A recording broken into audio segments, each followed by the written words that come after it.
नमस्कार सर। मैं हूं परसाराम ढाका। आप देख रहे हो पीआरडी मरुधरा राजस्थान। आज मैं राजस्थान री धरती पर हमारे साथ विशेष जी विष्णुई मौजूद है।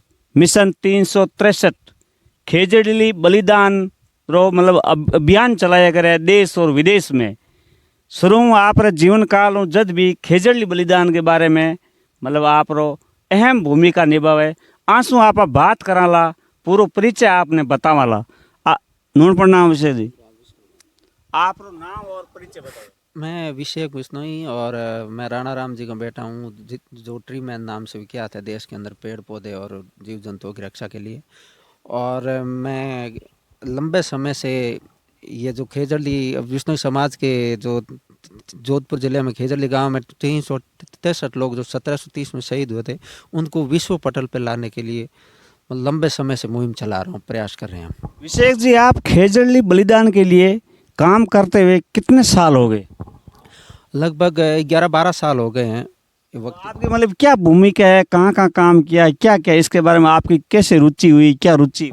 देखिए कि सबसे पहले तो ये जब मेरे पिताजी पेड़ पौधे इतने लगा रहे हैं तो हमने जब मैं अफ्रीका में था तो वहाँ से मैं वापस आया तो मुझे ये इस चीज़ का एहसास हुआ कि ये भाई ये किन से प्रेरणा लेकर के ये चीज़ कर रहे हैं, क्योंकि लोग आजकल जो भी काम करता है वो अवेयरनेस होके करता है। तो पिताजी ने कहा कि जो बलिदान हो गए थे हमारा ये कौम है ये इस हिसाब से, तो मेरे दिमाग में आया गया क्योंकि खेजड़ली को आज जितने लोग जानते हैं उतने जानते नहीं हैं।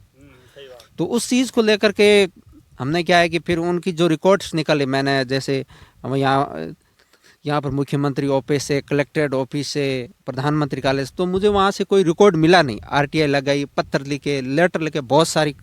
तो फिर मैंने क्या है कि इस चीज़ को फिर ये फेसबुक आ गया, सोशल मीडिया आ गया, तो इस चीज़ को अवेयरनेस के माध्यम से मैं वो लोगों से सपोर्ट मांगता रहा।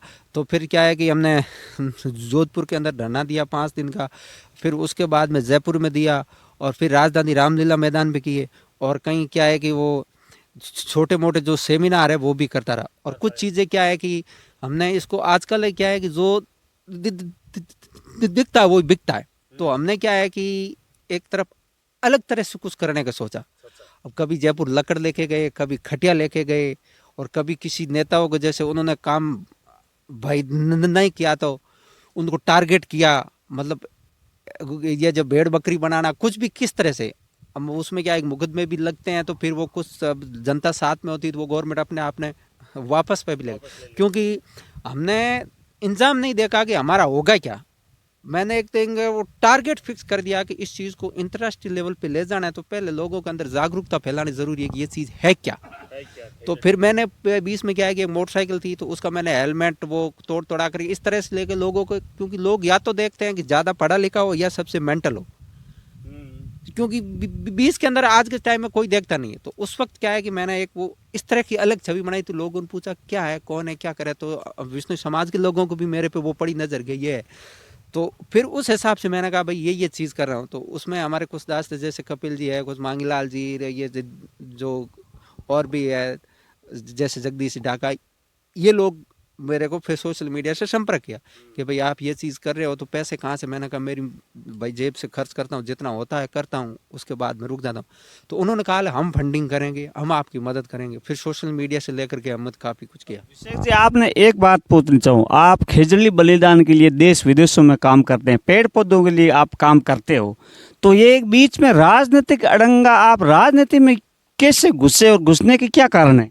देखिए अभी हमने अफ्रीका में करके आए और अभी हम यूरोप का प्लान है, क्योंकि बाहर हम कोई भी चीज़ करते हैं यहाँ देश के अंदर तो हमें क्या है कि राजनेताओं से मिलना पड़ता। कोई भी आज कोई मुसीबत आए तो उसके लिए क्या है कि कोई भी आज के ज़माने में 2 चीज़ों से सुनता है, या तो आपका बहुत बड़ा रुतबा हो, भीड़ हो, या आपके पास मनी पावर हो।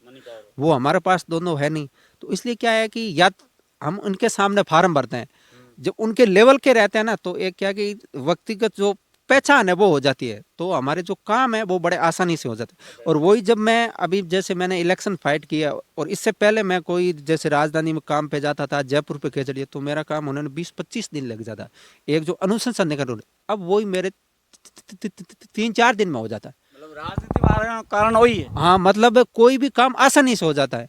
नहीं तो उनसे वो, नहीं तो आपको पता है कि भारतीय राजनीति में जो एमएलए होते हैं, मंत्री होते हैं, नेता होते हैं, वो आम आदमी की किसी की सुनते ही नहीं। आप काम करवा के दिखा दोगे, मेरी कोई पहचान नहीं, वो कल आना परसों आता, नहीं तो बोलते हम ये हमारा मकसद है, ये कर रहे हैं, तो वो 4-5 दिन में काम कर देते। बस यही हमारा। विशेष जी बात करते हैं खेजड़ली बलिदान की। आपने देश और विदेश में कितने देशों से यात्रा की है और ये खेजड़ली बलिदान का संदेश पहुंचाया है कितने देशों तक? हमने क्या है कि सबसे पहले हमने कमेंटमेंट किया था कि भाई आज से 11-12 साल से कि भाई हम ये चीज़ करें, तो काफ़ी लोगों ने मजाक उड़ाया कि यार ये कहाँ से करेगा, कैसे होंगे, किधर पैसे लगेंगे, ये ऐसे ही लोगों को बेवकूफ़ बना रहे। लेकिन हमने ठाना, तो फिर हमने एक उससे पहले अंतर्राष्ट्रीय सम्मेलन किया था राजनीति दिल्ली में, ये कॉन्स्टिट्यूट क्लब ऑफ इंडिया में।